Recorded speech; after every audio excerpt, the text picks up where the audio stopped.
السلام عليكم ورحمة الله. أهلا بكم مشاهدينا الكرام في قناتكم أينما كنتم. عاجل النجم الجزائري رياض محرز يرزق بمولوده الجديد، وهذا ما قاله النجم الجزائري رياض محرز للجماهير الجزائرية. لنتابع التفاصيل الآن. في أجواء يغمرها الفرح، غاب النجم الجزائري رياض محرز عن تدريبات المنتخب الوطني ليوم واحد، وذلك بترخيص رسمي من المدرب فلاديمير بيتكوفيتش بعد أن رزق بمولوده الثاني.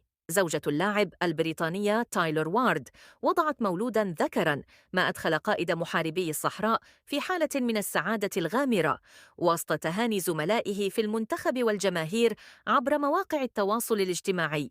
ورغم غيابه المؤقت، ينتظر أن يعود محرز سريعاً إلى أجواء التحضيرات، وهو يحمل دفعة معنوية كبيرة في وقت يستعد فيه المنتخب الجزائري للاستحقاقات القادمة.